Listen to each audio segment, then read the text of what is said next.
While engineers build bridges with steel and stone, managers weave dreams into realities unknown. In this symphony of creation, they dance hand in hand, crafting a future only visionary understands. Respected members of this distinguished assembly, I extend my warm greetings to each esteemed lady and gentleman present on this auspicious morning.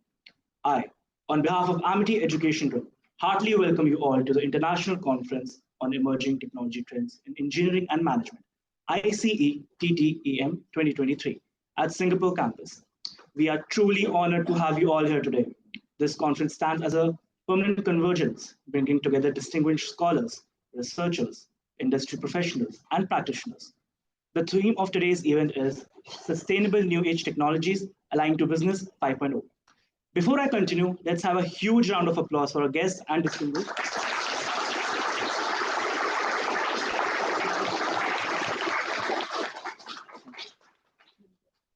During this event, we'll delve into a range of compelling topics, exploring the forefront of technological advancements, key subjects including artificial intelligence, cloud computing, industrial intelligence, deep learning, and other cutting-edge themes shaping the contemporary landscape of innovation.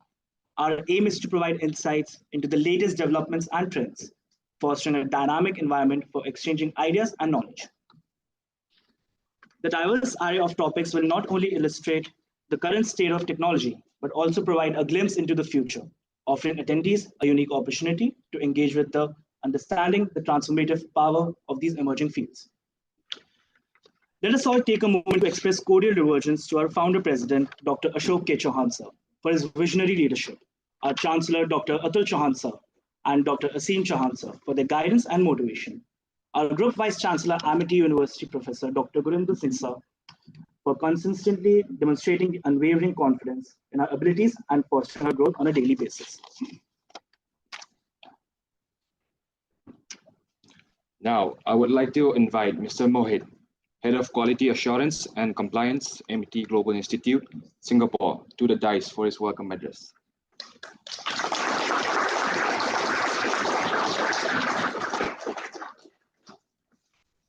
Thank you, Kash.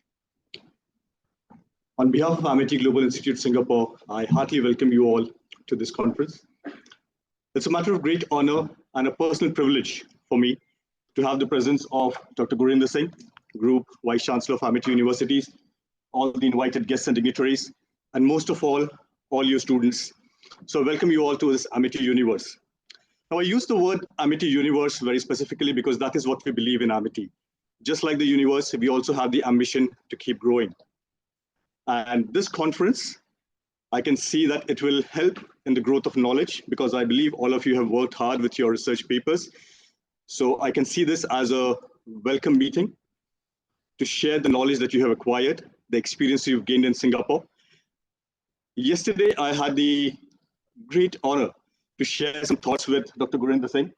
And he explained to me how a small idea from one of the students during such a conference and a visit to Singapore led to the establishment of Amity Global Institute Singapore.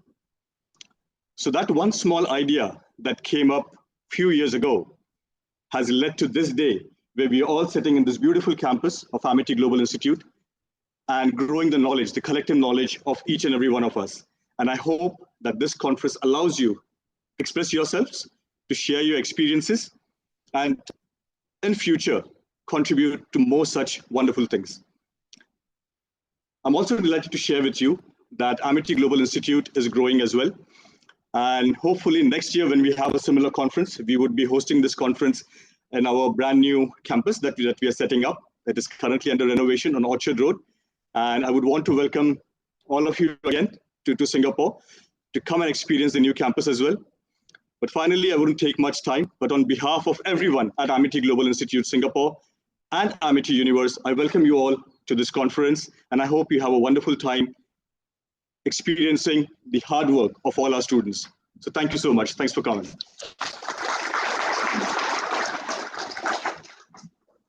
Thank you, sir. Now, let me introduce our visionary leader who has significantly contributed to the field of education and industry. Please join me in welcoming Honorable Professor Dr. Gurinder Singh Sir, Group Vice Chancellor, Amity Universities, Director General, Amity Group of Institutions, and Vice Chairman, Global Foundation for Learning Excellence. He has an extensive experience of more than 28 years in institutional building, teaching, consultancy, research, and industry. A renowned scholar and academician in the area of international business, he holds a prestigious doctorate in the area along with a postgraduate degree from Indian Institute of Foreign Trade, where he illustriously topped with 7 merits. He holds the distinction of being the youngest founder pro vice chancellor of Amity University for 2 terms, the founder director general of Amity International Business School, and the founder CEO of Association of International Business School, London. He has been instrumental in establishing various Amity campuses abroad, including at London, USA, Singapore, Mauritius, Australia, Tashkent, and other parts of the world.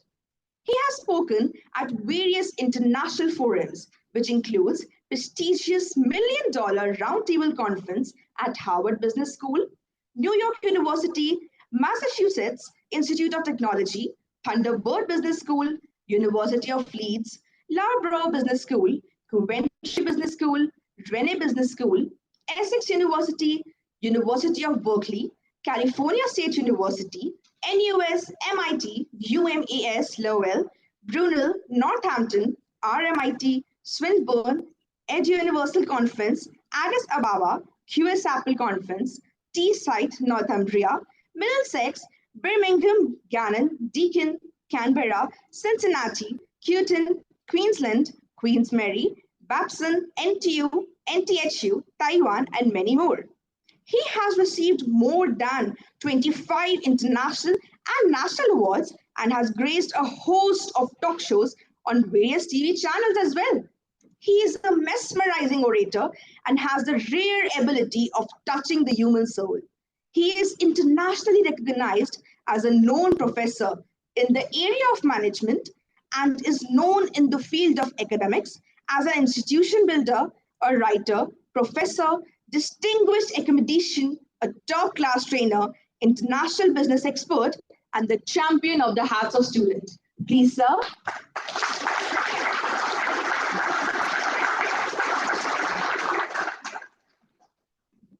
Some days are indeed very historical days, and it is indeed a very historical day in the history of our Singapore campus when we are hosting such a prestigious conference. And it is not only prestigious conference, which has brought some of the leading researchers of the world together, but I can see some of our very old friends with us.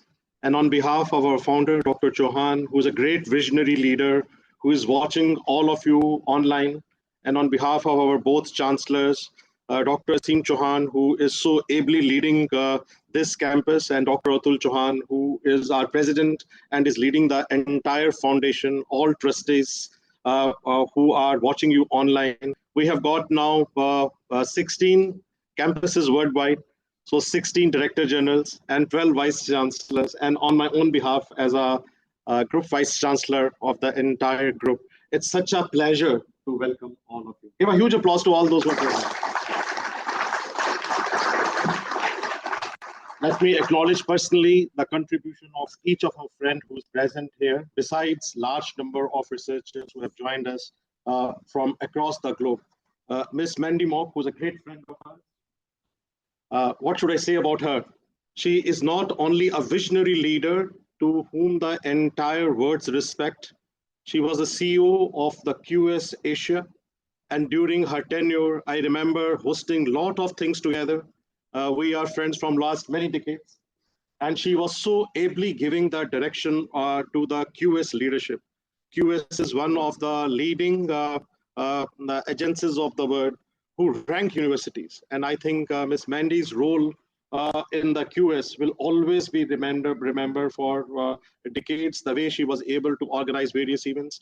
I have got very fond memories of organizing event with her in Australia, in India and in other parts of the world. But we are so happy that now she is a founder of a very prestigious company, Applied Etchi. Our best wishes to you. Give a huge applause to her.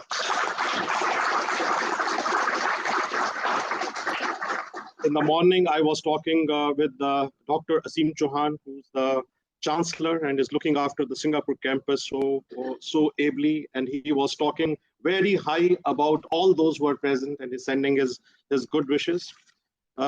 We also have a presence of the president of Curtin University, Singapore, Professor Linley Lott, who is a known authority in the field of academics. Please give a huge applause to her. As the new education policy of India is offering number of opportunities, we are looking forward to establish meaningful campuses in the various parts of the world and inviting some of the best known brands of the world to India. Just before coming to Singapore, I was in Australia for a while, and we had many meaningful discussions, negotiations, and similar conference was organized in Australia. We got an opportunity to meet the Prime Minister and to the very able, vibrant Education Minister of Australia and also the Governor of Victoria. And I can see the respect everyone has for India and for MIT. And I think that it is because of the hard work our faculty, our students and researchers and the universities and our partner universities like Curtin, they have been able to support us. So once again, a very warm welcome to you. And we look forward to working with Curtin for all times. Thank you so very much. We have with us Mr. Puneet, who is one of the known persons who has not only helped new entrepreneurs to establish their campuses, but is known as one of the brand names in the as a tech entrepreneur. So give a huge applause to him. And Mr. Puneet was reminding me that this was a Chicago Business School building. So I said, yes, this was our Chicago Business School building. And he said that, how come you are here? And he told me to narrate you a story that how we came to this building. I remember 2007 coming to this country. And the assignment which was given to us was that we have to establish up a new campus here. We met the Honorable Education Minister of Singapore, and we have got a lot of respect for them. But the meeting was a very short meeting. I remember that when we met the Honorable Minister, he said, why are you coming to Singapore? We are closing down the institution. At that time, I think out of 1,100 institutions, they were closing down and there were 800. So that we are already closing. So why you want to come? So we said, sir, we have our international vision. One day we will have hundreds of students. We will do research. We will do this kind of conferences. We will like to file patents. We will do meaningful consulting. We will contribute in the growth of Singapore. He said, you can try, but I think it will be very difficult and meeting ended. And when we were coming out, we were looking at that, should we go, should we not? At that time, MIT's founder and our chancellor decided that we need to establish up a campus. So when everyone was saying that everything is being closed down, we thought that we have to be relevant to Singapore. I remember meeting the dean of the Chicago Business School. At that time, it was a Singapore library. They had a campus. And I met him. And that's a story, Puneet, I'm giving you, because you asked what is the background. I met him. And when I met him and I said that we want to establish a campus, he smiled and he laughed. He said, no, it will be too difficult. Even we are thinking of closing down. You will not be successful. When everyone says that you will not be successful, remember that there is a scope that you will be successful, because everyone is saying that you will be unsuccessful. When everyone says that it's difficult, then there's a chance that you will be successful. So we thought that we should be opening up here. We remember coming and then applying for EduTrust and CaseTrust. Difficult process, but we learned while working out. So in the morning, Dr. Astha was saying that, sir, you should sit in the room and you should not check the mic, but you must have seen me coming personally and checking the mics even. You always have to go in detail. And that is what my request to young students of Singapore and some of the researchers who have joined us from here is that always go in detail. We started going in detail of everything, right? I still carry along a booklet with me where I make my own checklist that this needs to be done, right? Technocrat or not technocrat, right? It doesn't matter. I think that what matters is the passion with which you work. Today, we feel so proud that we acquired this building, which belonged to Chicago Business School, who is our partner now. But MIT is existing and it's growing very full. So that's the story, Mr. Puneet, because you wanted a bit narrative, but please give a huge applause to him.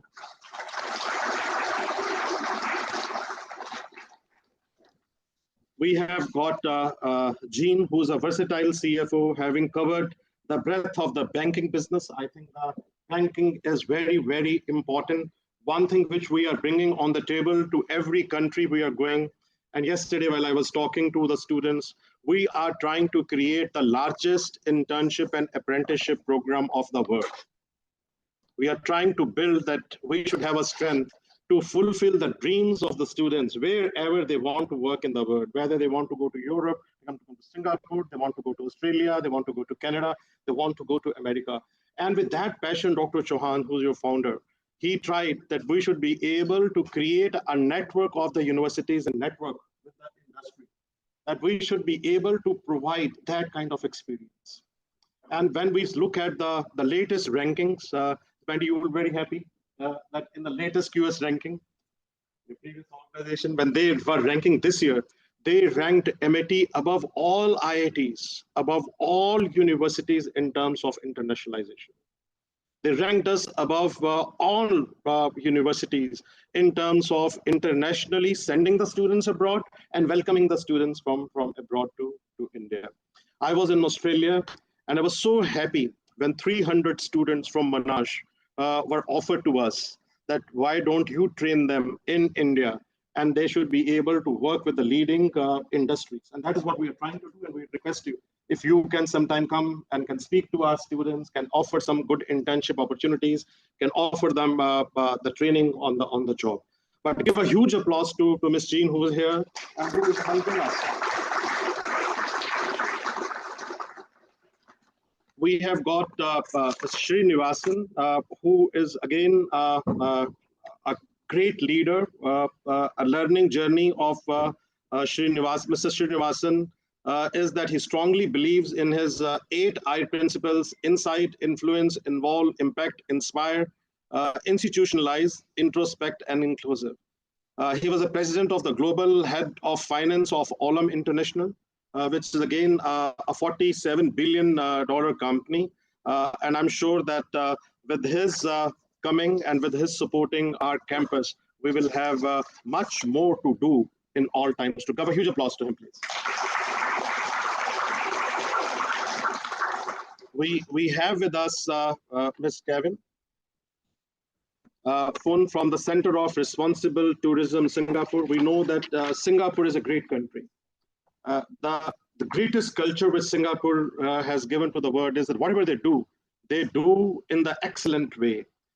Whether it's tourism, whether it's logistics, whether it's architecture, I think that we need to learn from Singapore how they manage and how the systems are. And we are very happy that we have Mr. Kevin Phun from the Center of Responsible Tourism, Singapore, as their head to be with us. Give a huge applause to him also.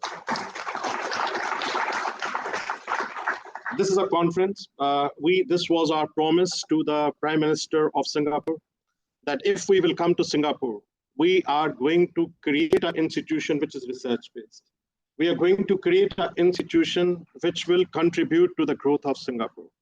And we are so happy that when we are organizing this conference, which happens to be about 10th conference, and some of the leading brains of the world, they are contributing.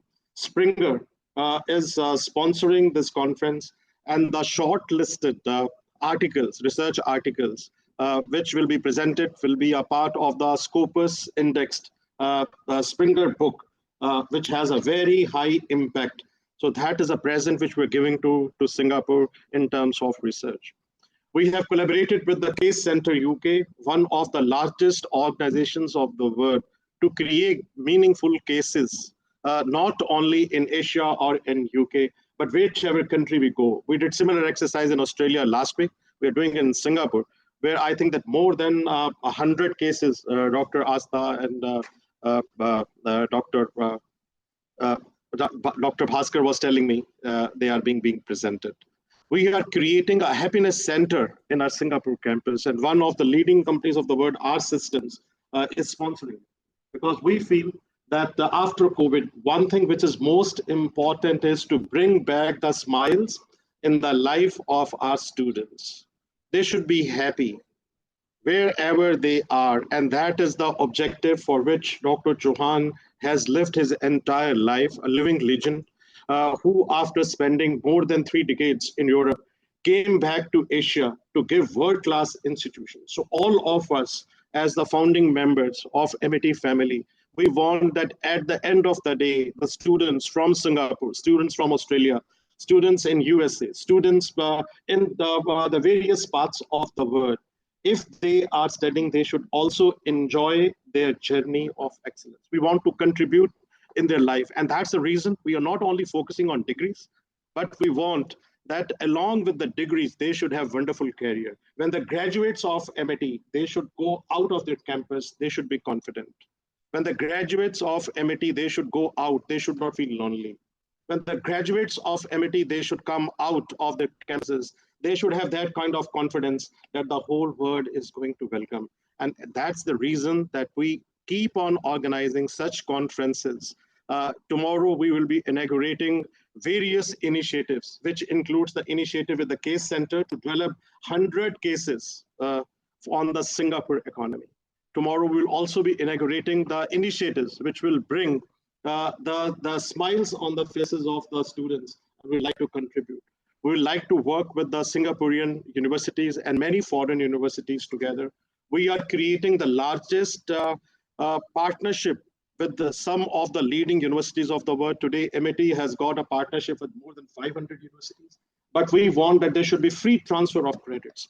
And with the new education policy of India coming up, and our Honorable Prime Minister Modi coming up with the very vibrant announcements that you can now establish the foreign university campuses in India. MIT as a front runner would like to invite some of the best brains, some of the top academics of the world to India. With that passion, once again, very warm welcome to all the researchers of the world. Give a huge applause to all of them. We have also selected few companies on a very strict criteria, the basis of which they have contributed to the work. So give a warm welcome to all the awardees who are here. I have gone through the research work of the students, unparalleled work. Your presentations, I was going through a whole night. I was looking at the kind of presentation and reports you people have prepared. My all regards and appreciation for all the students and scholars who at such a young age, they are contributing. Keep on shining, keep on working hard. MIT belongs to all of you. This world is a wonderful place and we want to contribute it most significantly. Thank you very much.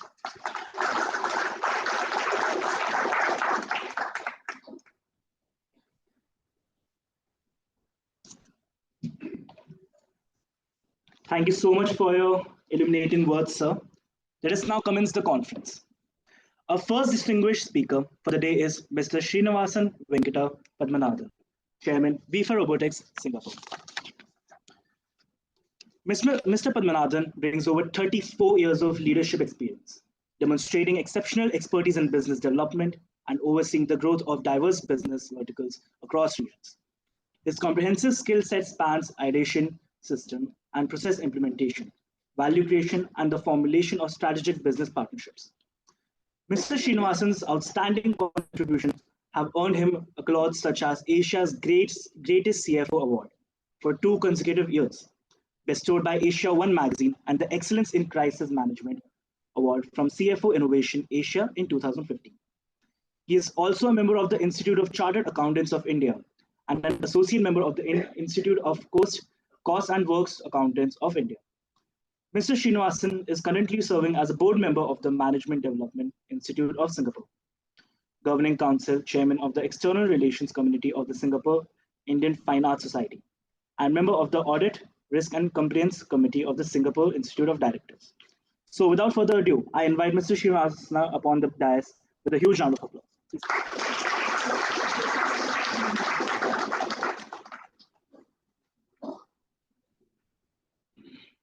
Okay, very good morning. Not enough. Very good morning. Excellent. Good. No, sir. You can call me Venkat. All right. We're just going to talk about technology, right? And your professor, Vice Chancellor, beautifully articulated.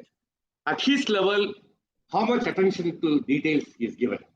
Just coming and taking on the mic. But he set the tone for the university. Thanks a lot to you, because when we are really chasing technology and the artificial intelligence and what all happening in the world, we forget the basic of human existence. So let me start with the technology and then I'll touch upon the human existence and stop with my 8I principles. Because we are not married to the title. I joined as a startup as a second employee, grew the company in 28 years into $47 billion turnover, 87,000 employees across 60 plus countries in the world. But that's only a title, president. That goes away. I retired now. I took a voluntary retirement. It's gone. What matters is your individuality, your personality. You create your own brand. That's what matters. I think from your chancellor's speech, I can understand Amity is creating people with skills, which is with you. The biggest success in the world is not the Maserati you drive, but it's you, how you can make yourself better in terms of knowledge and imbibing skills from the world. All right. Since it is talked about technology, sorry, where is my slide? Have you guys put up? Okay. It's okay. Even if the slides are not there, it's fine for me because I'm not an external speaker. So the power of when you're talking about business transformation, business 4.0 talks about robotics, artificial intelligence.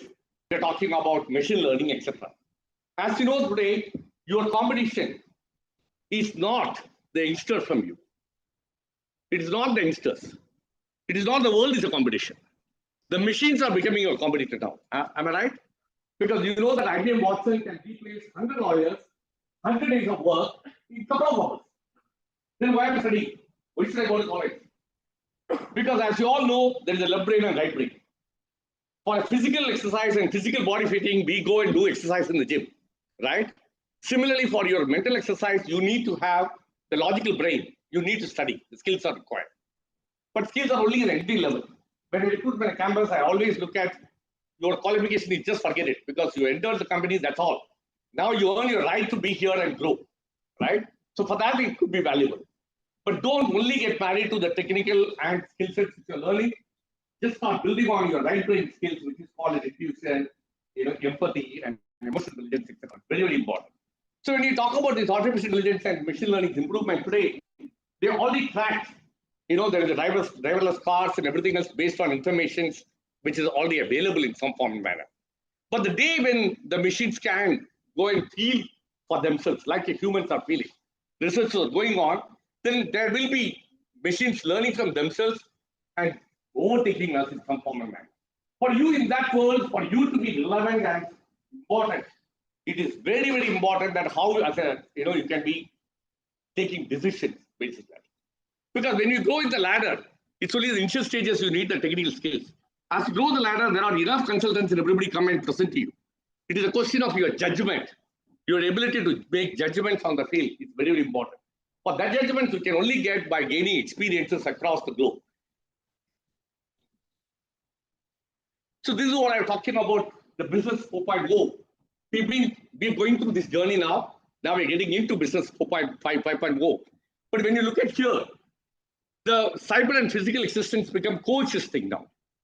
There are robots can replace many of the human works, which is good because very dirty works and dangerous works earlier, which was done by individuals, can be replaced by machines. The machines are learning so fast so that our productivity is improving. If you go back and learn the day when the Ford Motors has invented car, people say, what will happen to my horse drivers? Because at that time, horses were the only thing is there. But we relearned.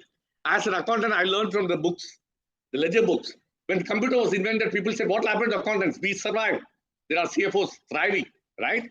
So we will reinvent. So that is 4.0. But when you come to the 5, The world is realizing now and saying that fine, don't only go after technology, just try to see that how human well-being, the human empathy, connect and learn and invent technologies which will help. Because we have 7 billion people, which is going to become 9 billion people in the days to come. So are we all going to play golf and do nothing? Machines to replace? Because we need to manage our emotions and we need to be productive. So how we can, the whole personality, I mean, the whole education systems are now geared towards the well-being of people and how we can integrate the machines can coexist with people. And of course, the planet. We think that there is no time for us to swallow the planet. We've been, sustainable. We just now spend so much time and energy, effort in exploiting the world. Today, the warming levels are going up, and we can see the weather calamities are happening. So, how for ESG principles, sustainability principles, how the education can play a role in terms of how we can transform. Ethics are very important because you can talk about to say that I've become successful and there is a question of balancing between short term and long term. You may come back and say that I want to make profit, but that's changing. Now we are talking about protecting the planet and people, and profit comes later. It is not the first and foremost. The companies which is only chase money. If you go back and say good to great, 100 companies disappear. In Fortune 500 companies, when you look at the average age of the companies for about 60 to 70 years, there are very few companies that survived 300 years of existence. Sustainability is important, ethics is important for you to grow to the next level. Which is where the ESG should be part and parcel of your DNA. Ethics is very, very important. Sustainability in whatever you do, form and manner is very important. Governance is important because only then we inherited this whole beautiful world from our ancestors, how we can inherit and give it hand over to the youngsters for them to take it forward. So, like I said, I've been in agri, I've been in finance, I've built businesses, but today I'm proud to say that I'm learning from youngsters. I have about 12 or 14 startups. I'm in about 14 boards today. So when I learn, that is where this company has come in place. So 2 years back, one of the professors, world's #1 professors in reconfigured robotics, Rajesh Mohan Elra, he came and asked me, can you come as an advisor? I became an advisor, I became a co-founder now. And because of that, I went and did, at this age, I'm 55 now, at 54, I went and did Masters in Engineering in Singapore University Technology, not for the degree, just to get the experience. So from there, what I can see today is one robot per person, because we are believing that as we grow, because Puneet can agree, all the seniors agree, as we grow up and in the new generation, so either the leaders or the younger generation, we all, including my kids who is 11-year-old, only used to this neck like this, playing with the phones. Social skills have gone up, gone down, right? Now more and more loneliness is going to come. And I cannot, but to say there will be a situation where robot will be a companion. He'll know about your music with a wearable, he'll know, and we are doing research on that he'll know about your music when you're feeling down, he'll play with you, he'll speak about it, what you want to hear about it, etc. So that is where, and similarly, the way in which robots can really replace with the power of artificial intelligence, machine learning, in terms of hard work. Even today in India, we talked about India, even today people are going into the drainage and cleaning. It's a criminal on us. We can't allow the humans to do that activity, right? So that the technology is coming and helping us in a bigger way. Now, tell me now, we're talking about technology. Which is the most sophisticated machine in the world? Which one is it? Beautiful. It's us. The emotions, the energy, the body. Even today, nobody has found and done a research to understand what is happening inside. A bread which I'm eating, a water I'm drinking, tomorrow, next day it become maggot. Next minute it become maggot. It digested and become blood and, it's there in the body. And the heart, which is, pumping 24/7 without any maintenance. There is no AMC contract. There is no manual for this body. So we all use our 5 senses to see what is outside. We are all hungry about data. Data has got no meaning. Today, Google can tell you, or ChatGPT can tell you much more, and I use it extensively. Put a 100-page PPT, it gives me a summary in a page. Then what's your role and my role? 0. Right? It is very, very important that how we can look inward and then manage ourselves. That is where the life is going to change for you to see that, if at all you can manage. Like I said, our company had 87,000 people.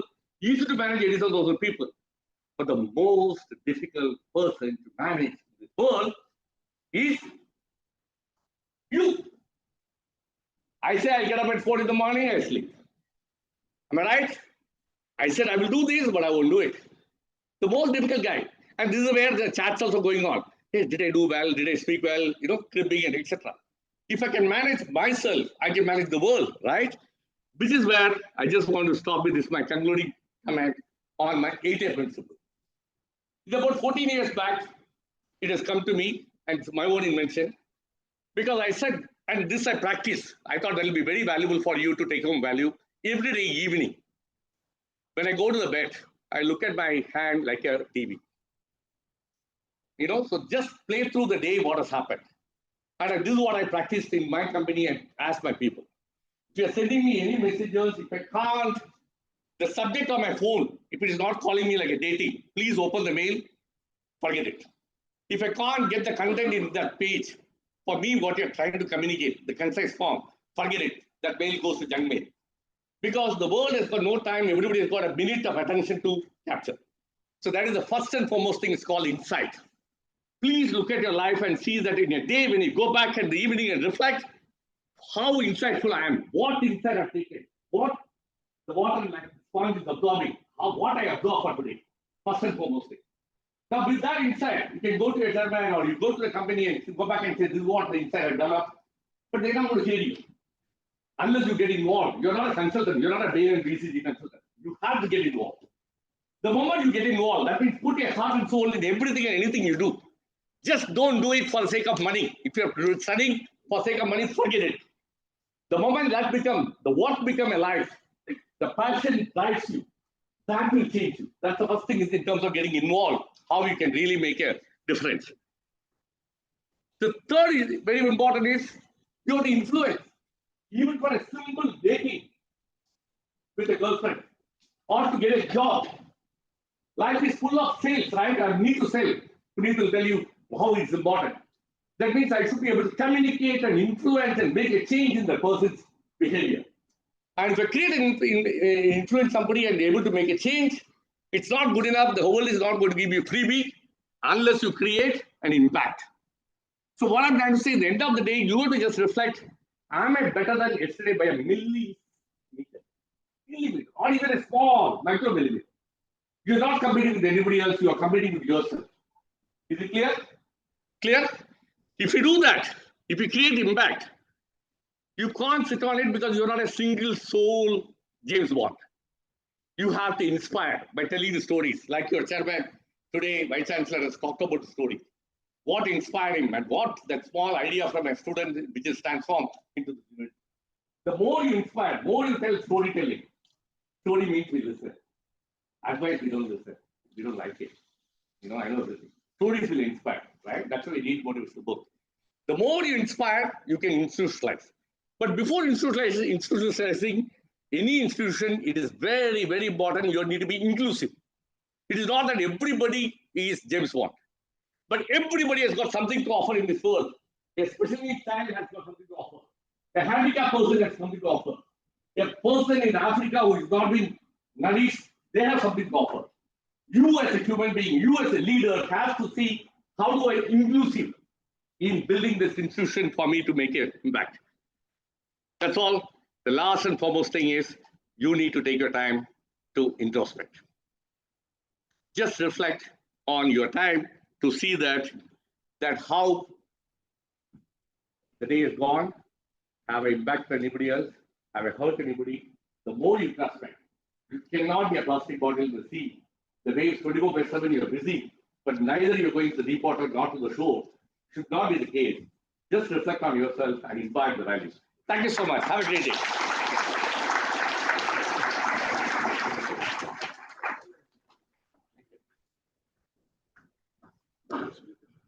Thank you so much for a powerful and insightful words, sir. Can we please have a powerful round of applause again for sir? Thank you. Thank you so much, sir. Our next speaker is Dr. Mandy Mock, CEO and founder of Applied Action, bringing 3 decades of corporate experience dedicated to advancing higher education. Dr. Mock's journey includes a pivotal role at Quakerly Simmons, QS, since June 2002, where she spearheaded pioneering initiatives in international higher education, focusing on Asia, the Middle East, and Africa. As CEO of QS Asia, she played a crucial role in delivering branding, consultancy, and student recruitment services to regional universities, influencing the higher education landscape. Currently serving as Ambassador for Global Engagement at Hassanuddin University, Dr. Mock oversees international outreach and drives global engagement initiatives, significantly enhancing the university's global standing. Please join me in welcoming Dr. Mandy Mock to the stage with a round of applause.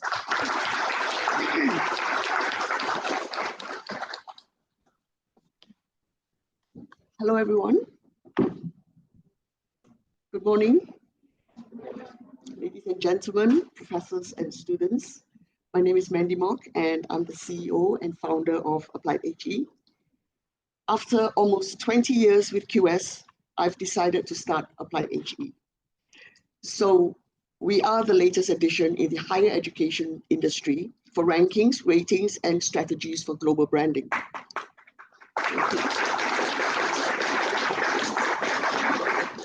Applied HE is an international higher education service provider, and we specialize in strategies and solutions for evaluation, global branding, and marketing for higher education industry. I understand I have a diverse group of audience here today, made up of students and academia.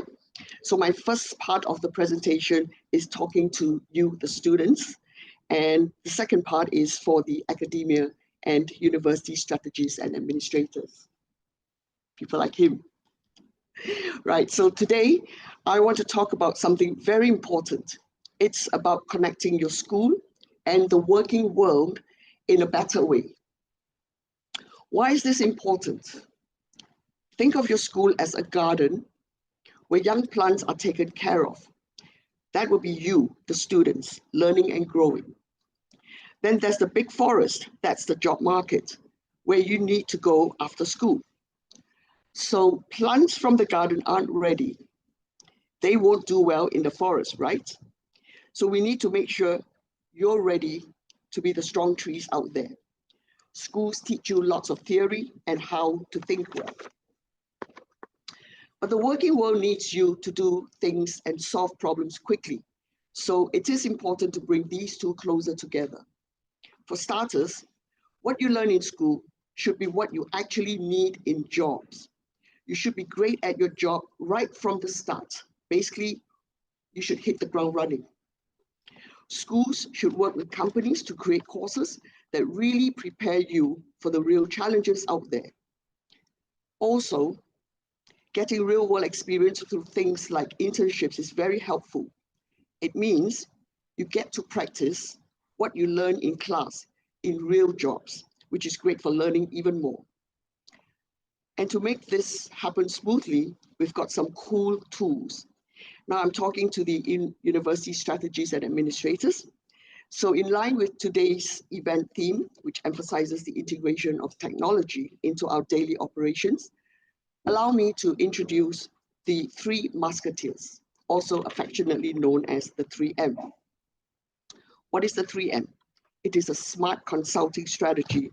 And with this smart approach, you can effectively close the gap between universities and the industry. We can help your university understand what everyone needs and also help you, the students, get ready for your future jobs. It's a strategy to help schools and workplaces connect better. We don't have to get into the details now, but just know we have the tools and strategies that can really help you. The tools I'm talking about goes by the name, the Three Musketeers, or 3M for short. How did the 3M came about? Well, it came from my over 2 decades of extensive experience and observation in the higher education sector. So to simplify, I have narrowed it down and made 3 crucial observations. The first observation is, if your institution can promote its employability and student satisfaction successfully, you would have been able to convince both the parents and the students that your school is the right choice. I won't go into the details, but for every observation, we will have a solution. And the solution for observation 1 is the job ready rating from Applied HE. The second observation is, If your institution knows how to communicate, engage, and most of all, retain your alumni, you would have won half the battle. You would have been able to increase your global and local reputation, bring in new students, get funding, donations, find jobs, more opportunities, internships for graduates, and much more. To address this, we've created a tool called the Alumni Ready app. The third observation is, if your school can teach students the soft skills that employers want, you would be able to build your employer reputation. And we have a solution for this as well. The Applied HE Critical Thinking Assessment Test for your graduating students. This is not just an assessment test, but it also includes a strategy to help you build your employer reputation at no cost or a very low cost. We can speak separately about this later. These skills, when used with technology, will provide powerful information that can help bridge the gap between industry and university.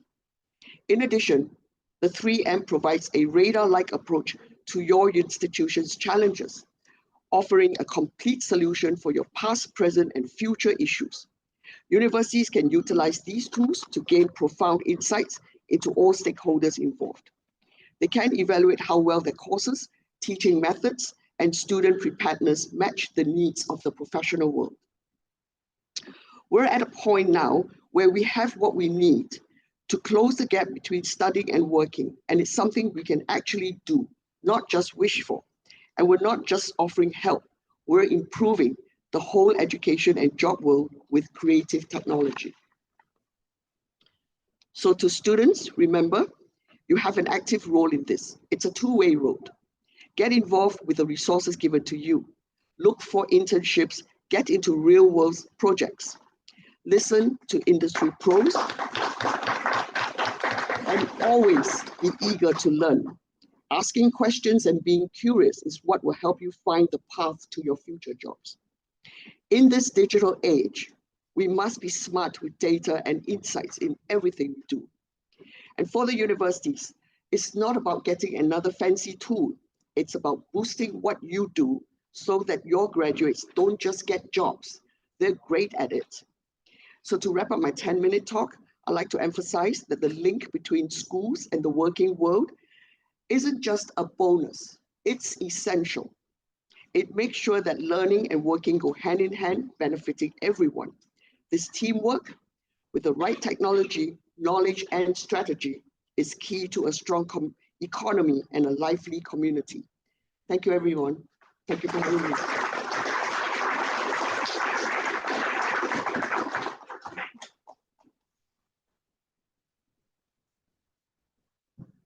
Thank you so much, ma'am, for insightful words. Now, it is my honor to introduce our next speaker, Mr. Puneet Pushkaran, General Partner of Solmark. Formerly the President of Headstrong, specializing in capital markets, Mr. Pushkaran co-founded TechSpan, a Golden Sharks-backed consulting organization focusing on e-business, value chain management. His extensive board and advisory roles include positions at Servian Global Solutions Limited, IIM Nagpur, Ecosystem, SMART, and the NRS Central Core Funding Initiative Review Panel. Beyond his corporate endeavors, Mr. Pushkaran is actively engaged in philanthropy. He serves as the patron of the Indian Foundation for the Arts, chairman of performances and external relations at Singapore Indian Fine Arts Society, and is the founder and supporter of the Nudge Institute dedicated to eradicating poverty. Please join me in extending a warm applause. Thank you. Thank you very much, Andy. Thank you for coming in between me and Venkat. You know, he's powered by a nuclear power plant. We're only fossil fuel and calories, so thank you for normalizing this thing. I take liberties because Venkat is a very dear friend of mine, and we serve on a couple of boards together. And I said today when Dr. Asta approached me to talk about how many of you guys are engineers and in the engineering school, and how many of you are in the management school? So engineering guys first. How many of you guys from engineering? Okay. And the rest are all management, and how many from the MBA program? So, you know, one of the things that as you're going through an academic rigor, learning a lot, you know, you have to ask yourself, what is it that I am learning? What are the key skills that I'm actually going to take away? And you are obviously in a very, very prestigious place. I in fact want to congratulate Dr. Gurinder Singh that, I'm associated, I sit on the board of governors of IIMs. Guess how many IIMs are there overseas? Zero. The other institutes out of India, IITs, how many IITs are outside of India? One in Zanzibar, right? Just opened a campus recently. And how many campuses are there at Amity? Almost close to a dozen. So really many congratulations on having built a great brand. Educational institutes, provide a platform for you to become curious. As Dr. Mock also said earlier on, that you have to be very curious. And part of the curiosity is the richness of your experience that you get, right? And one of the things that we always emphasize that all life is about experiences, and those experiences come from varied situations. If you're in the same situation every day, you're going to have the same experience. So being able to be in a variety of situations gives you a variety of experiences. And to that extent that you are in an overseas campus, interacting with a multicultural, multi-environment situation gives you a very rich exposure to an ecosystem. So the things that I talk about always is, I'm very passionate about entrepreneurship. I've been an entrepreneur all my life, and I belong to an organization called TIE, the Indus Entrepreneur. It started off back in 1992 in Silicon Valley, and we now have 60 chapters. Life to date, we've created about $1 trillion worth of market cap of all the companies that we've incubated. It's a very rich experience, and we've supported about 20,000 entrepreneurs. And I find that entrepreneurship today is perhaps one of the most noblest of professions, and I don't mean to diss doctors, lawyers, chartered accountants, engineers, etc. I was an engineer myself. But really, in terms of entrepreneurship, is something that you are being an entrepreneur in any job that you do, whether you're a doctor, lawyer, engineer, right? Venkat talked about selling, and I say selling is part of the whole entrepreneurship, because if you have an idea, you have to go and sell the idea. And conceiving an idea, selling the idea is all about entrepreneurship. And so to me, that's a very, very noble thing to do, because you're not only giving actually way to your own aspirations, but you're creating a platform for others to do. And hence, the thing that what you have to think about is what you're taking away from here is today's learner is not learning about trends in terms of changing, whether it's digitalization, whether it's artificial intelligence and all that. There are many trends that have come and gone, and new trends will follow as well. But what you have to learn is how do you be creative, how do you be adaptive, and at the end of the day, how do you become a problem solver? So really getting your minds sharpened, being a problem solver, adapting yourself to the varying degrees of what problems come to you, that's what you have to sharpen and focus on. And I think that's where I talk about really your own motivation. There are two kinds of motivations, right? There is the exogenous motivation. Okay, you're studying because you have an exam. You need a grade, and therefore you're doing this thing. You're working because you have to complete a quota. You're doing something because there is a KPI defined for you. That's an exogenous thing. But the endogenous motivation is it doesn't matter what is happening in the external environment. You want to do something, you want to be impactful, and that's why you're doing this thing. So that endogenous motivation, that is something that you have to inculcate in yourself. And I think these institutions, the hallowed portals of places like Amity and all that, they're giving you the tools, but at the end of the day, they're really making you that creative, adaptive, problem solver person that is being motivated from within, right?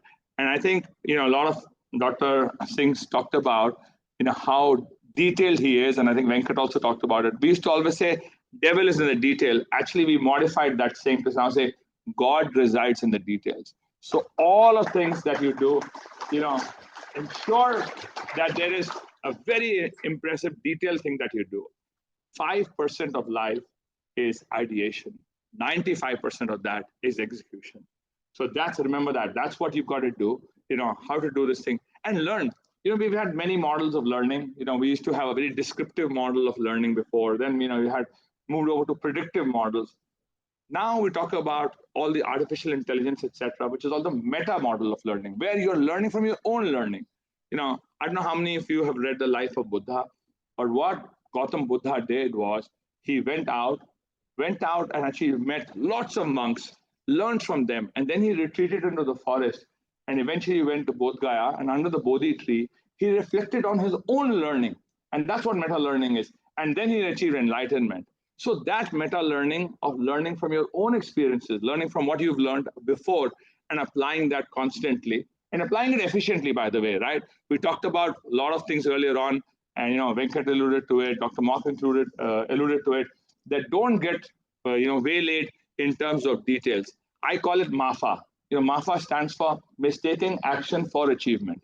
Lots of, you get an email, whole day long you've been clearing email or sending WhatsApps, etc. But you've got to reflect back, as Venkat says, he looks into the palm of his hands every day and says, what have I achieved?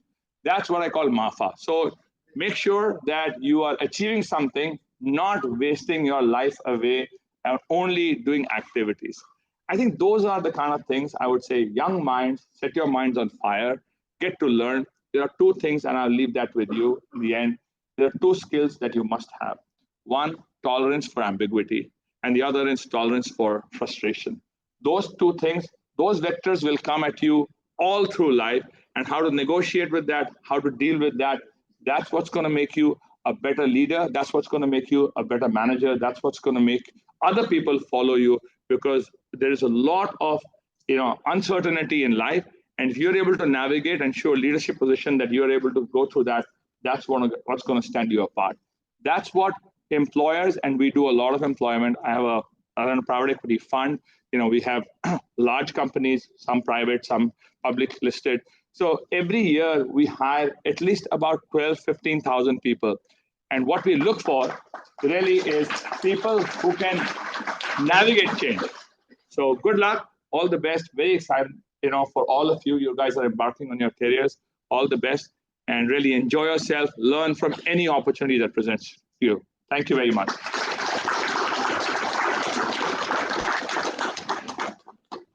Thank you, sir.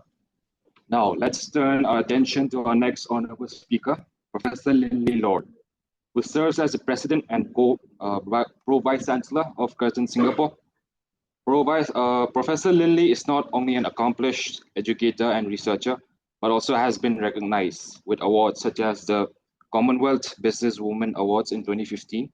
In addition to her academic achievements, she actively promotes diversity in leadership and played a crucial role in achieving bronze certification for increasing gender diversity in STEM fields at Curtin University. Let's welcome Professor Lindley Lord with enthusiastic applause.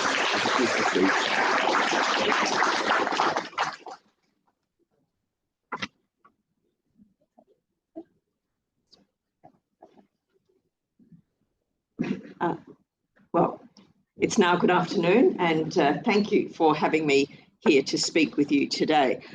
I'm going to talk a little bit about what's happening in the university sector, this sector that we're all part of. But I wanted to start by telling you a little bit about Curtin Singapore. I knew a little bit about Amity. I've learned a whole lot more this morning, so that's fantastic. So we're located, our campus is at Science Park 2. We've got around 3,000 students at our campus. Curtin overall has around 60,000 students. We've got campuses around the Indian Ocean Rim, not quite as many as Amity, but we've got campuses in Malaysia, Dubai, also in Mauritius, deep partnerships in Sri Lanka, and with Aberdeen and Calgary universities, as well as agreements with a host of other universities across the globe. So we're living in a rapidly changing world. We know that. ChatGPT hit the world radar late last year. By January of this year, around 100 million users, the fastest growing technology at that time, but overtaken in July by Threads, an Instagram app. So just when we were trying to work out ChatGPT, here's something else. By way of comparison, TikTok took about 9 months to reach that 100 million users. Instagram, 2.5 years. So that pace of change is just accelerating, and that creates both opportunities and challenges. And we know both the power and the risks of social media. How do we engage with it appropriately? Also, in a recent report, it showed that the education sector, this sector that we're part of, less than half of the top universities in the world published AI guidelines. So this world we're living in, that our researchers in all of our universities are actively engaging in, we're not yet translating into how we teach you, how we assess you, how we prepare you for the world of work. So, what are some of the challenges? Well, we're educating you, our students, the managers and leaders of tomorrow, for a world that we don't really understand, for jobs that are yet to be created. So it's changing how we learn, how we work, how we play. Yes, many of us spend our life staring at our phones. So we're already engaged with machines and machine learning. So the question that we are asking ourselves all the time is, are we doing enough to prepare you, our students, for the world of work they will encounter? What does it mean for us as a university and an employer in the work we're asking our employees to do? Some of the challenges. There are so many tools out there. Whatever I put up for you today, if I came back and gave a presentation tomorrow, I would need to add more tools to that. How do we keep up to date? Can we even keep up to date? There was something in something I was reading where the company that introduced TikTok is moving out of the gaming area that invested millions, lots of jobs, people being laid off. So if you are working and investing in that technology in terms of learning it, suddenly that's not going to be available. Are we using the right tools for the right tasks? Is it making our life difficult or easier? Are we teaching you, our students, how to use the applications and tools ethically? The technology itself is agnostic. It's not good, it's not bad, it is. How we use it is the ethical question. And what does it mean for sustainability? The power that is required to run the large language models, the algorithms, is enormous. And we're having debates globally around the impact of climate change, the achievement of the Sustainable Development Goals, at the same time as we're embracing technologies and tools that are energy hungry. What does that mean? So in the universities, it means that we need to develop new curriculum. We need to think about how we assess your learning. As the previous speakers have all pointed out, it's not about content. Can you regurgitate content? Can we give you an exam and you've got a good memory? Because you can use any application and get that knowledge. How do you know that it's accurate? How do you know that it's correct? How will you apply it? The whole issue of is the data accurate is going to be one of the critical issues in jobs of today and the future. We heard about the power of storytelling. What is the data telling us? Are we making correlations with the data that actually just don't exist because we put something into a model, it's spewed something out, and we don't know how to interpret it? Again, ethical and privacy considerations. Where are we putting our data? Who owns it? What we put into ChatGPT belongs to ChatGPT. Is that what we want? Maybe, but we need to think about it. And who will have access to these technologies? We know that there is an enormous socioeconomic divide around technology. Are we making that greater as we embrace these technologies? So at one level, there's a debate that says they're a great equaliser. but I think we have a responsibility when we have access to those technologies to ask who else has access? How do we make sure that everyone is engaged?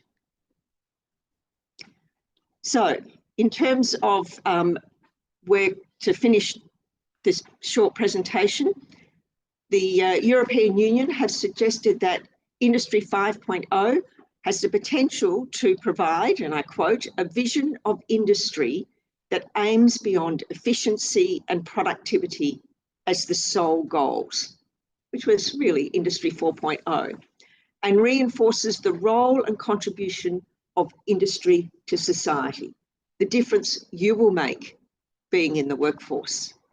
It places the well-being of the worker at the centre of the production process and uses new technologies to provide prosperities beyond jobs and growth while respecting the production limits of the planet. So it gives us the opportunity to ensure we take a human-centric approach to working with new technologies. It means we can take a more personalised approach to learning using AI and machine learning. We can adjust curriculum to better support student learning. It can mean anywhere, anytime education access. It should mean that we're ensuring that you're prepared for jobs of the future. Those jobs will become increasingly sophisticated. Access to those tools are available across the socio-economic spectrum. And finally, we need to understand the true cost, human, financial, societal, of implementing these tools. Thank you.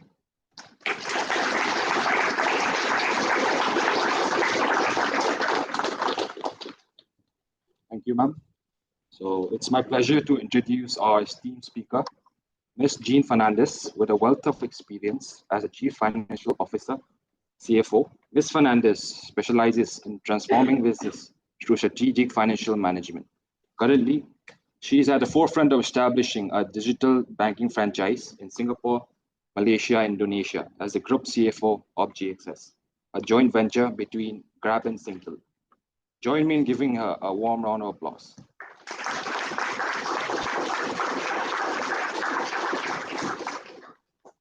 Thank you, everyone.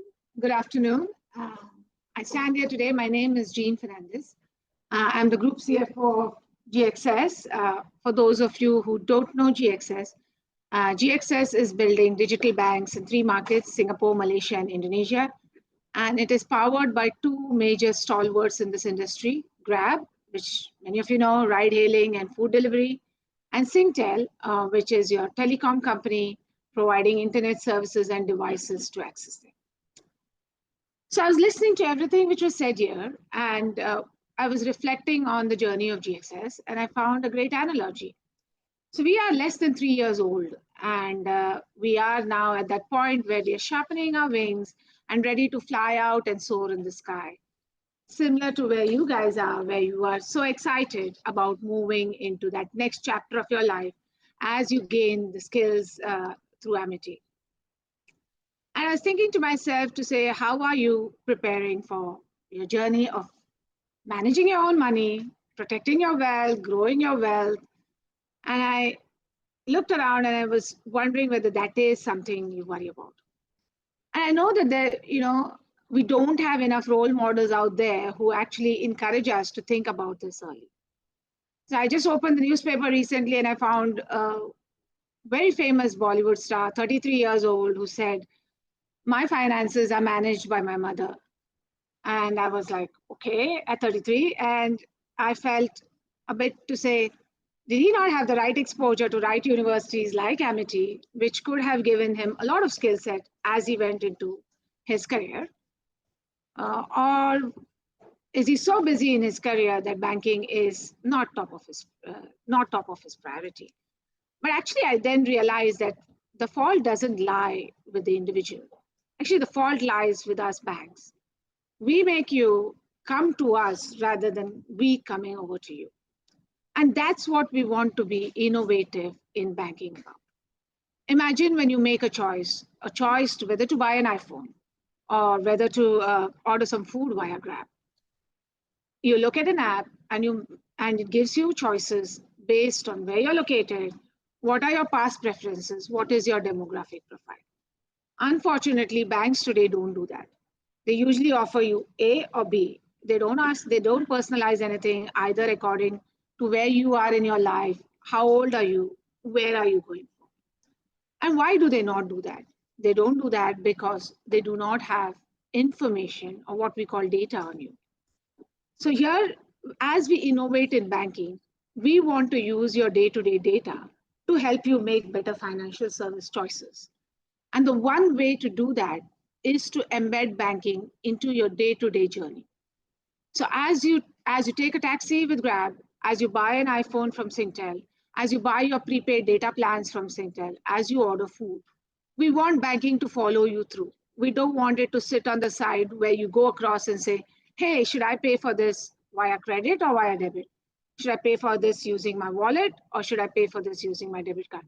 We want those journeys to be seamless, but we want to also give you the choices to say, I decide how I pay for something. I decide how much I want to save.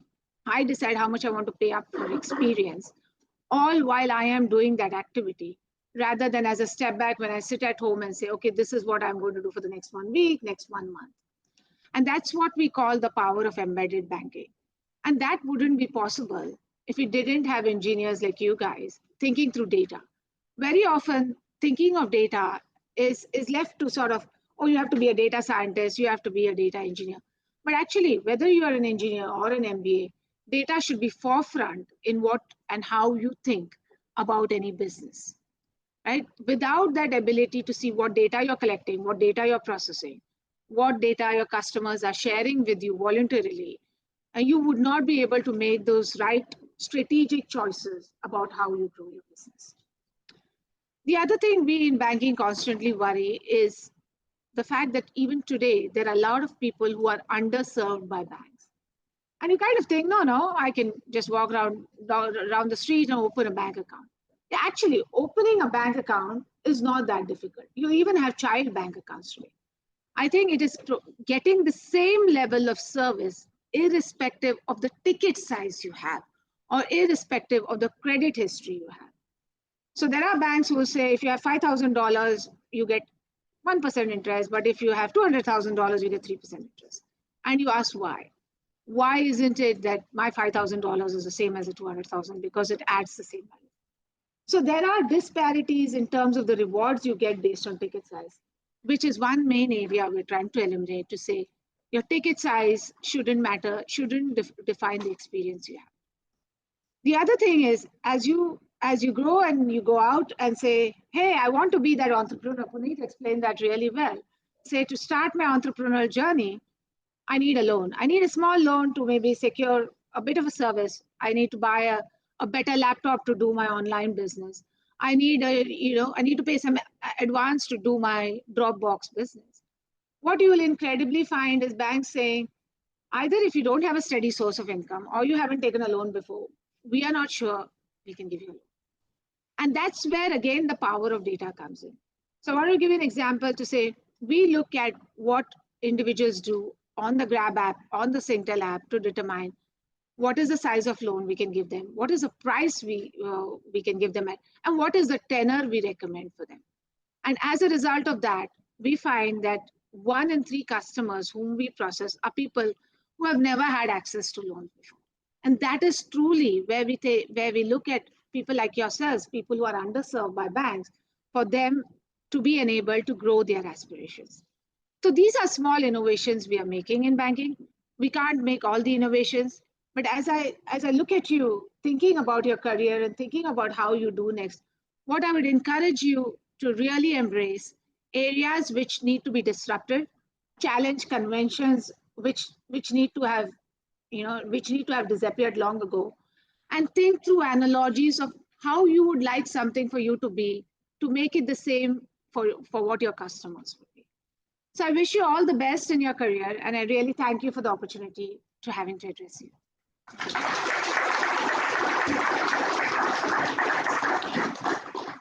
Thank you, ma'am.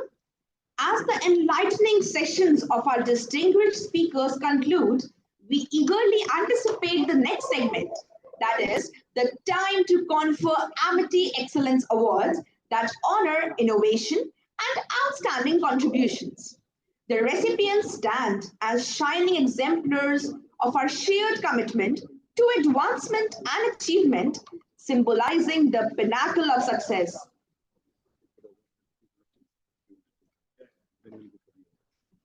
Just 5-7 minutes. Yeah. Thank you. But we because I think you will not get a chance to ask questions to the very distinguished speakers who are here. So first of all, give a huge applause to all of them.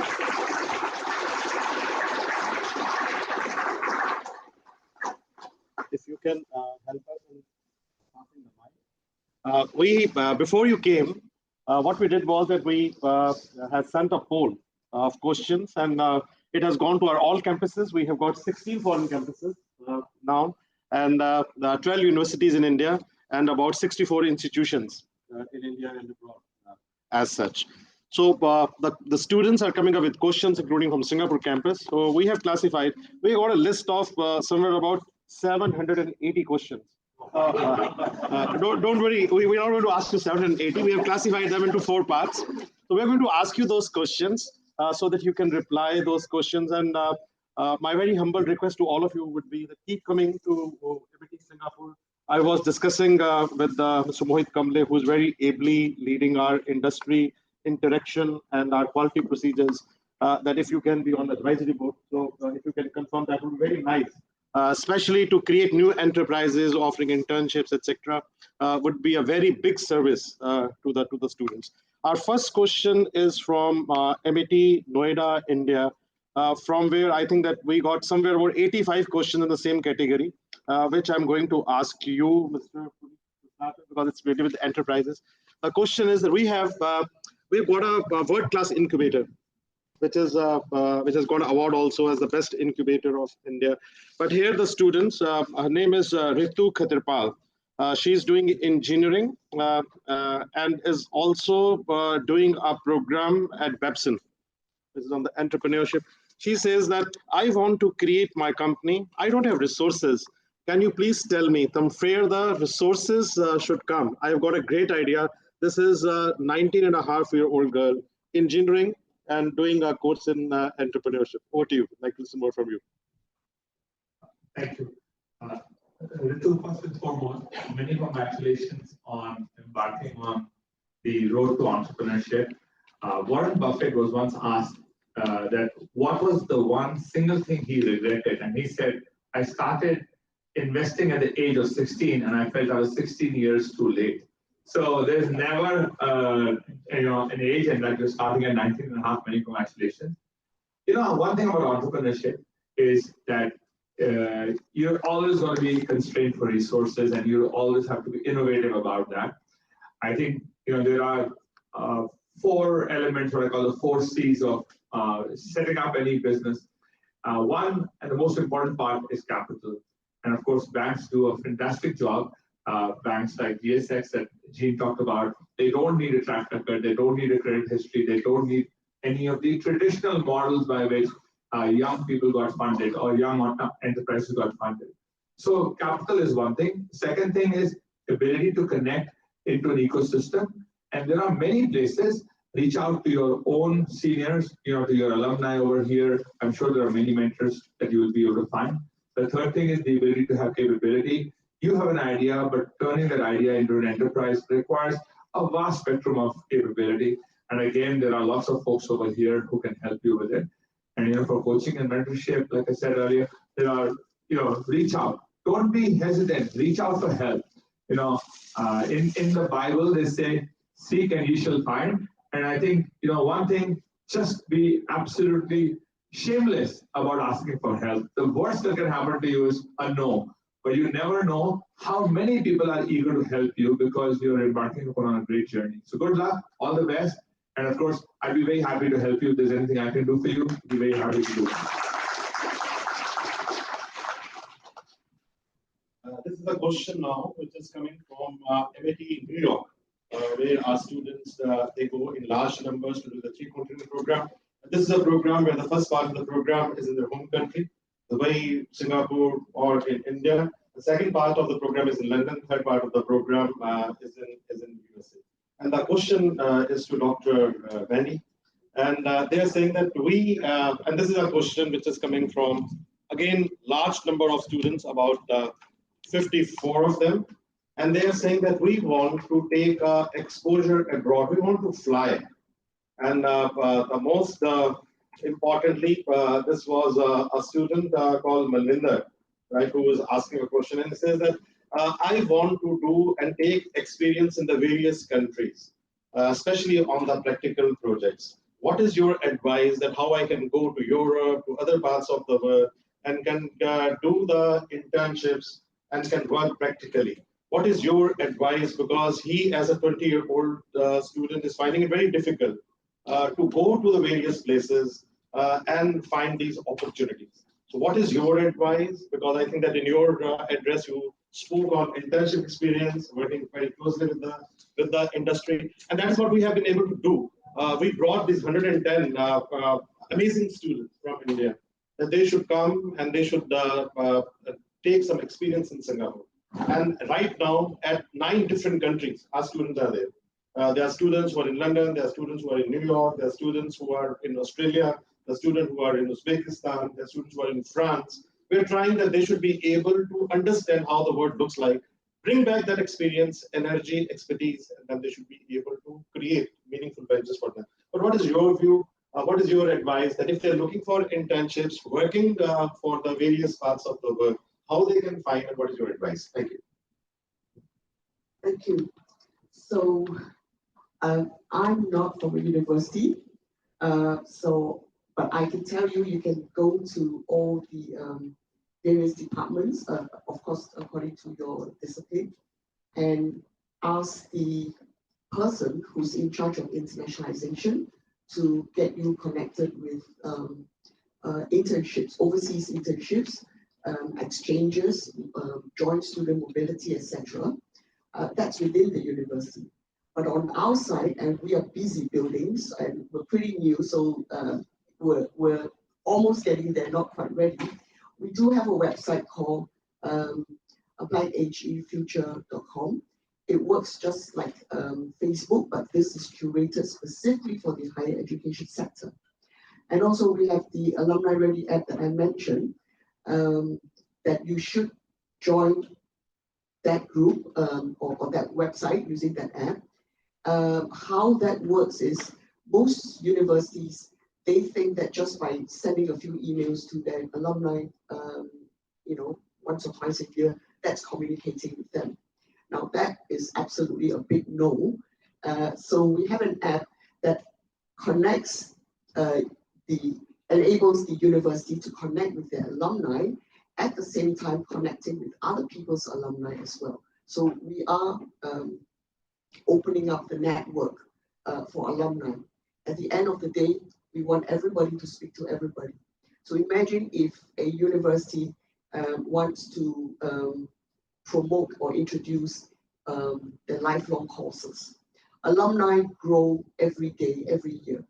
Your 20-year-old that graduates today would be 30 years old 10 years later, 20 years later 40, and they'll, so that group, that cohort will just keep growing, whereas the cohort of students will remain as per your usual capacity. So try to get connected with all these. The bigger your network, the more opportunities you have, whether it's for work, whether it's for investment, for entrepreneurship, or whatever. So that's my advice. Thank you.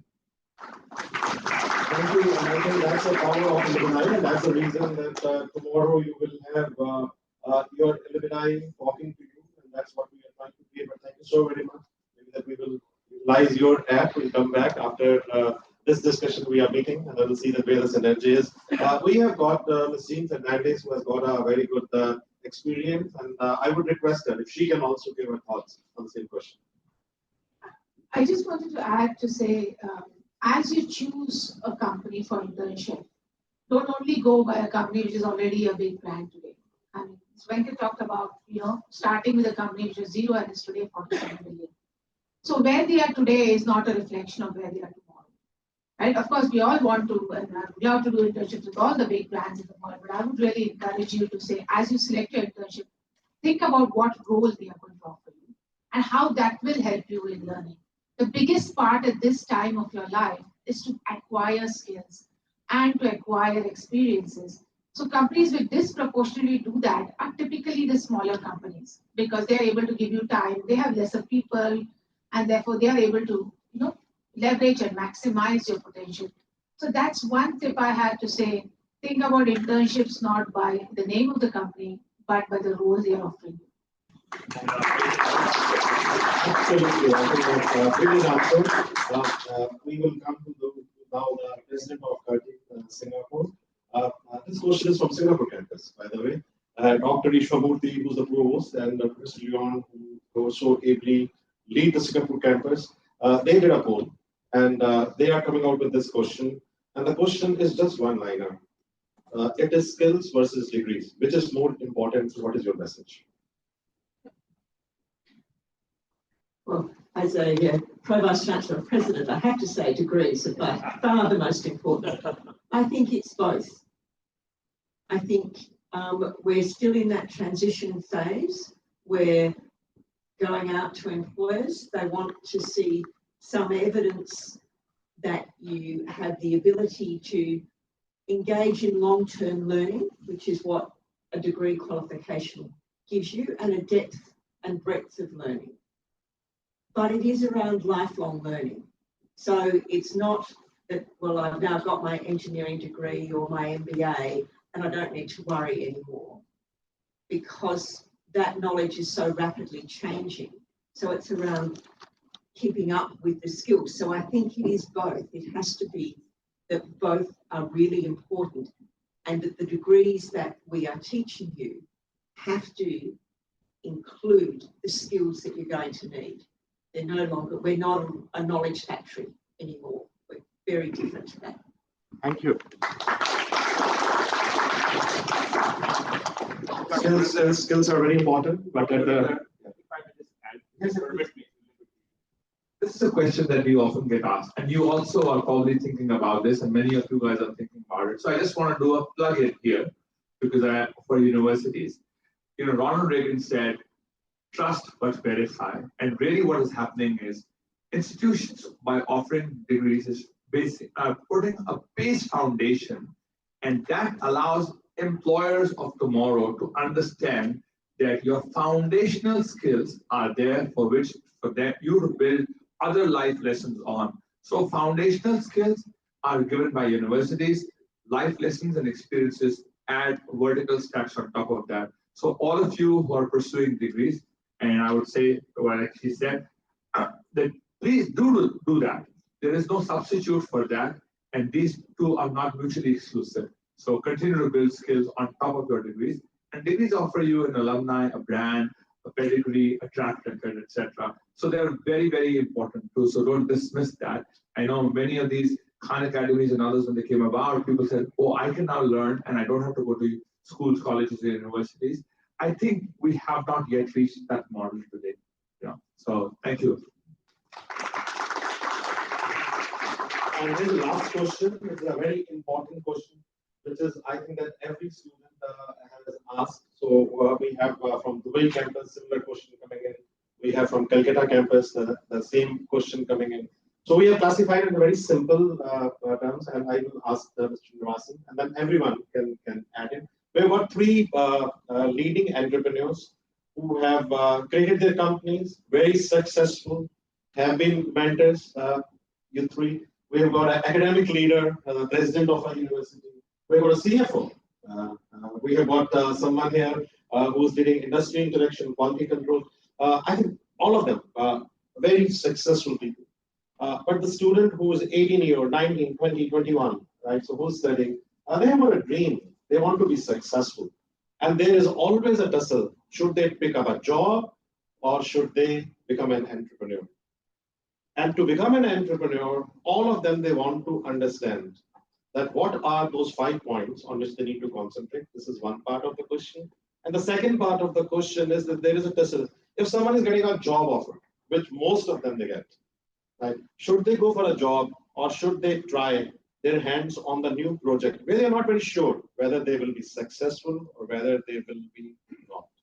So over to you. We'd like to listen from three star presidents and the CEOs of the companies who created new companies. We'd like to hear from the president. We'd like to hear from the CFO. Start from Mr. Srinivas.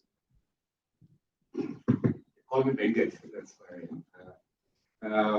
Right. See, there is something called bread and butter, right? We can have a fascinating ideas, but then we have to lead this life, this form and matter. So first and foremost thing I will say that anything you do, get involved and don't do it for any materialistic outcome. That means when I did my management and finance, I fall in love with it. And that's why I'm able to do 6-7 degrees at the time, not for the degree course per se. And that helped me in life to whatever I am today. Right? So first and foremost thing I'm saying, the earlier question of skill and academic qualification, you love what you do.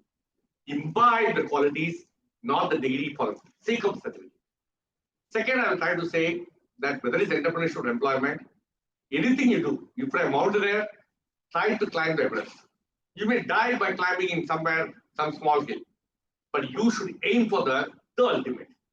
The moment that perseverance is there for you, that I'm going after that, that itself will lead your life. Third, very important is risk taking. When I say risk taking, it can't be foolish.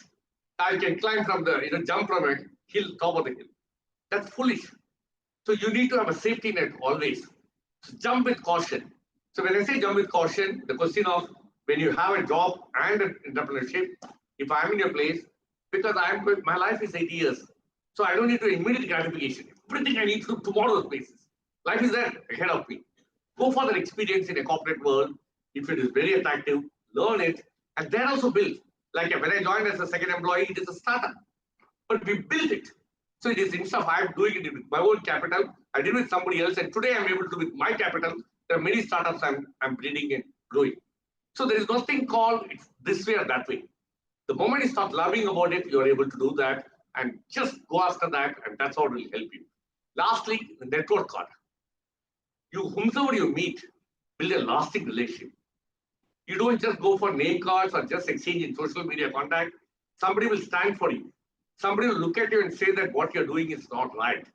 Not somebody who is applauding always. Somebody who can criticize. Somebody says this is not the right way to do that. You need to earn that 5 friends or mentors. Lifelong mentors will help you. And mentors need not be only with the title. I learned a lot from my adoring tea lady. I mean, I'll just say this story so that you will understand. When I was a president, she came and kept the tea on my table. One day I didn't drink. She stood up and said, boss. I said, yeah, I was slightly.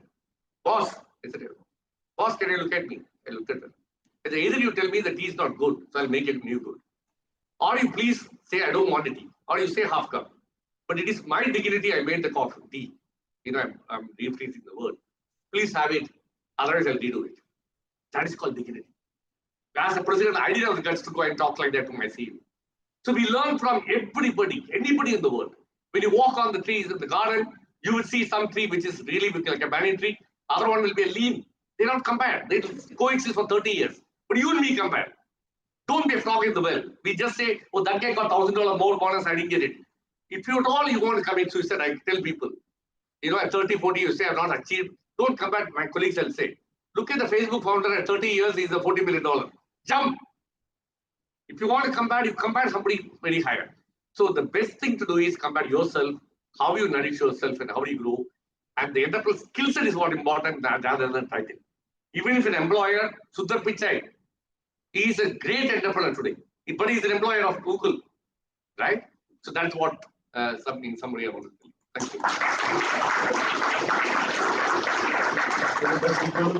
Very precisely in your inputs.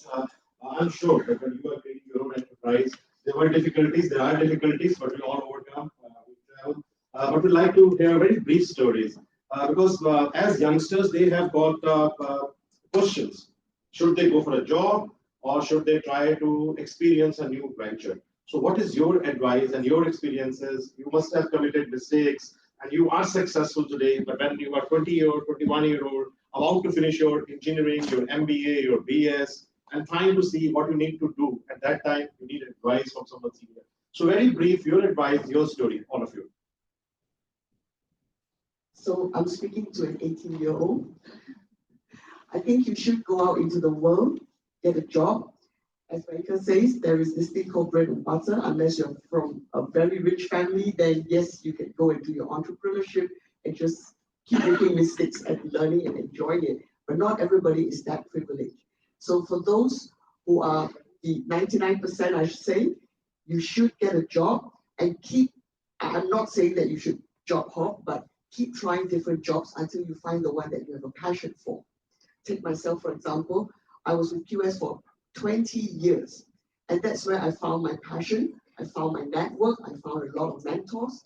And then now I had the guts, or should I say foolishness, to come out and set up Applied AG at an age where I could actually have retired and at a time when COVID just started. When I launched the company on the 1st of January 2020, in March, we were locked down. And it was the scariest moment of my life, because after 20 years of being at the top of the corporate ladder, I am suddenly plunged into darkness through no fault, just because the whole world is locked down. So we had to think creatively, and that's why we came up with things like 3M, Three Musketeers, etc. Later, when you hear about it, you know that this is all through years of experience, years of observation, years of talking to people. So for an 18-year-old, I would suggest you go out, try the world, try the job, see the world, enjoy yourself, and then at one point, you will know your passion. I just want to say this as my finishing sentence. Don't chase money. Money will come to you eventually.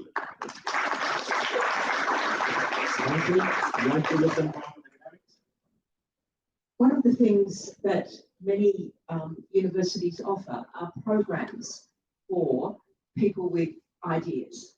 So their boot camps, their innovation programs. So one of the things is, if you've got a great idea, is that you go and you put yourself through that boot camp, because you'll get to work with investors, you'll get to work with venture capitalists who will take your idea apart and look at every aspect of it.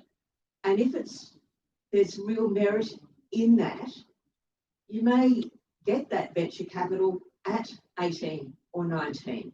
If not, you'll learn what do you need to have in place if you want to follow that entrepreneurial pathway. The other thing I would say is, if you go, and I agree about getting experience, it's working in organisations, but take in an entrepreneurial mindset. How can you make a difference? What can you do differently?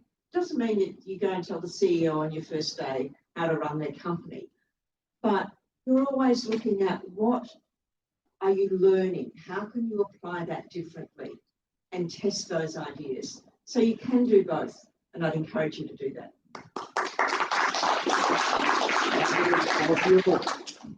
Thank you. So I think I'd say two things. First is life is a marathon. So if you think that a decision you did today, you cannot change by the time you get to a certain age, you can change your decision. Think of your life as a heartbeat. It'll go up and it'll go down. Whether you do an entrepreneurial or whether you go for a job, things can go well, things can not go well. And most important, the power to change that position, that destiny lies in your hands. So the first is recognizing that you have the power. Whether you started with an entrepreneur and went into a job, or whether you started in a job or went into you have that power. And especially when you're younger, your ability to take risks and make changes is far more than when you get to our stage in life where we are less nimble. And therefore, at this early stage of your career, I would encourage you to say, what do you feel is the most risky thing for you? Right? What is your risk appetite? Whether it is in terms of the capital you have, the ability to feed yourself, the dependence you have on yourself. If you are able to identify what is that risk appetite which you have for yourself, that choice of whether it's a job or whether it's entrepreneurship will come naturally. So just to add to it, so you have all three views. First, start with a job, gain experience. Once you're very comfortable, then try your hands, become successful. Right? You've got a view from academics, that's how you need to look at. You've got a view from a CFO, very successful, working for a company. There are two entrepreneurs now. Let's ask them also that what is their view. Very briefly, yours, and then we'll conclude with yours. Yeah, so I said, you would have got a feeling of that you should go for employment. But if you're losing sleep, literally I mean losing sleep, to solve a problem, burning desire, go for entrepreneurship. So all of them are saying that identify your passion, what you want to solve, not for the title. If you're dying for a cause and you have a solution, or you have some pathway, need not be clear pathway, 100% startup, and there will be people ready to help. We are helping not many people. But if you don't have clarity, go for a job, get that experience, but in the job also behave like an entrepreneur, like they said. That's all. I think the panel has kind of gotten to the whole crux of it. But one, being an entrepreneur is a mindset. So it's not a job description, it's a mindset. You can be entrepreneurial by being entrepreneurial inside an organization while you're working. Or if you have a very, very passionate idea, then go forth and conquer that. I would just say the only contrarian thing I would say for the rest of our panel is that, and there's a critique that I have actually of business schools, Dr. Singh, please pardon me for saying that. In business schools, we teach plan B, plan B. In entrepreneurship, there is no plan B. You have an idea, you have an opportunity. So go forth and conquer. That's all I would say. Excellent. I think that there could not have been a better panel who would have spoken on that what it requires to become successful in life. So my conclusion is that whatever little experience I have working with entrepreneurs, going around the world, creating new visionary organizations, that always enjoy what you do, which is most important. It should not stress you. Anything which stresses you is not right. So if something is over stressing you, that is not right. You will virtually become successful. You will. And I can tell you with my 30 years of experience, you will become successful.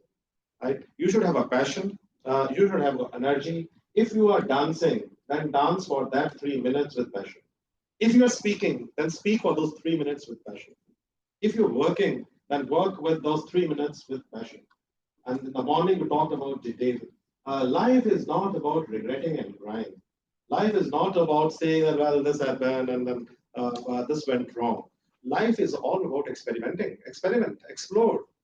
And while exploring and while going on this journey, also enjoy your journey of excellence.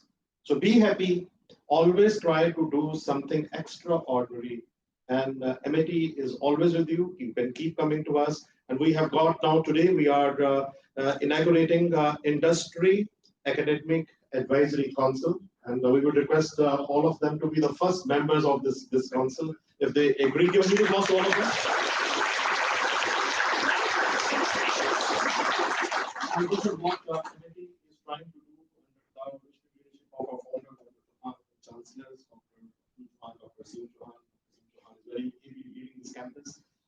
And we are trying that we should be able to give you that kind of experience. I think degrees are also very, very important. Skills are very important through apprenticeship, through internships, taking you across the globe.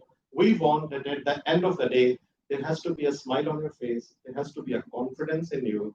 When you walk out of the institution, you know that this world is going to be a wonderful place. Thank you so very much for making this research conference so successful. There could not have been a better inaugural session. Thank you so very much from the bottom of my heart. Once again, thank you everyone for taking the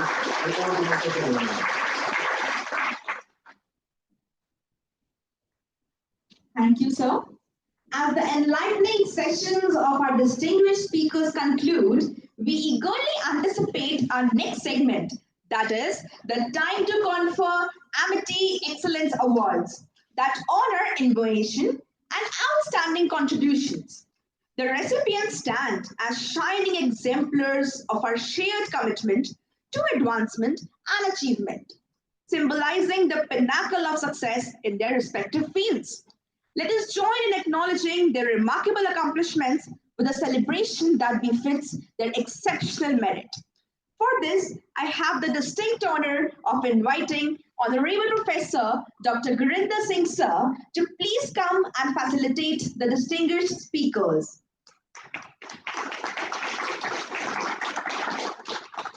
For the first award, I would like to invite Mr. Srinivasan Venkata Padmanabhana for coming and receiving this Amity Global Corporate Excellence Award.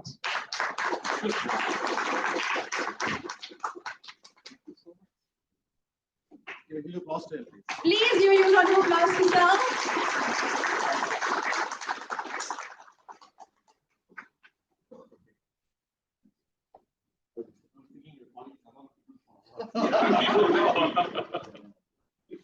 Next, I would like to invite Ms. Mandy Moore to come and receive the Amity Global Academic Excellence Award.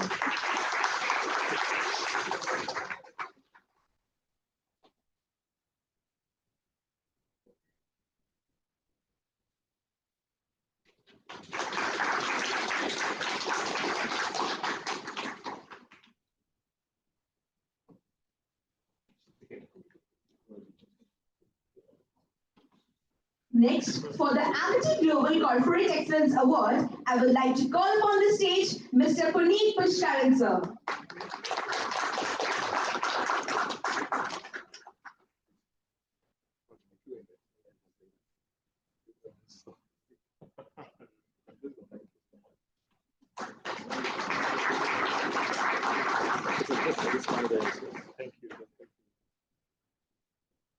Next, I would like to invite Professor Lindley Lord to come and receive the Amity Global Academic Excellence Award. Please give a huge round of applause, everyone.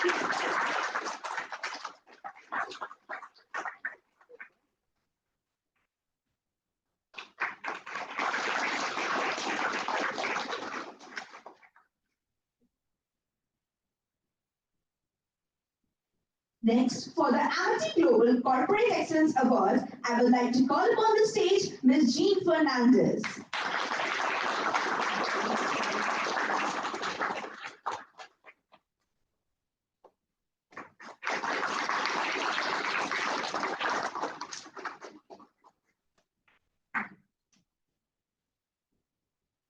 Now I would like to invite Mr. Kevin Fan to come and receive the Amity Global Academic Excellence Award.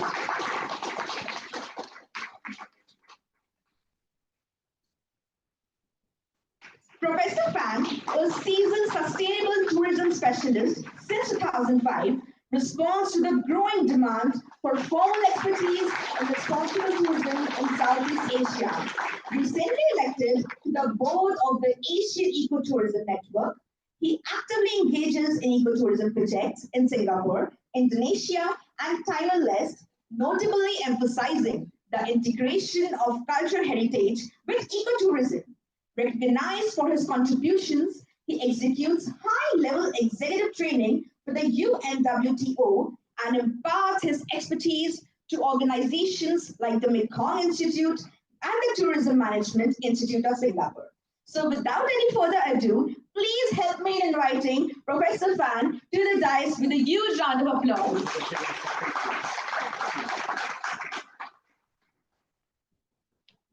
Thank you. I shall keep it short and sweet, just like me.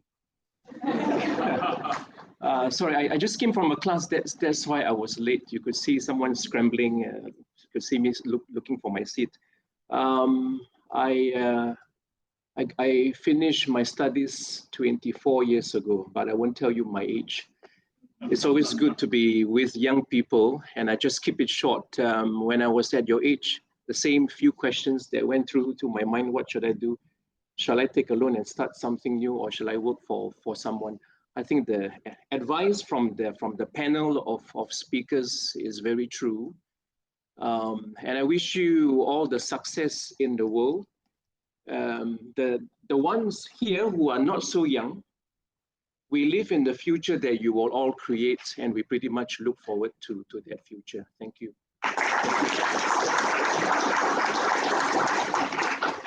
Thank you, sir. Thank you, Gurinder, sir. Please give a huge round of applause for everyone. Unable to hear the sound, please, come on.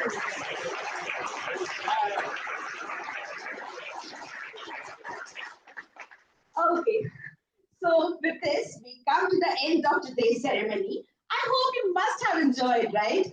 So now, can you please proceed to lunch and a networking session just after the group photograph?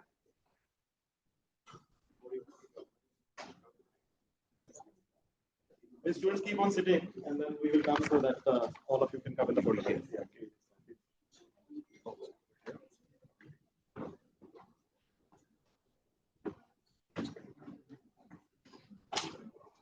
I'll just go next to you. Yeah, please. Ouch. My phone.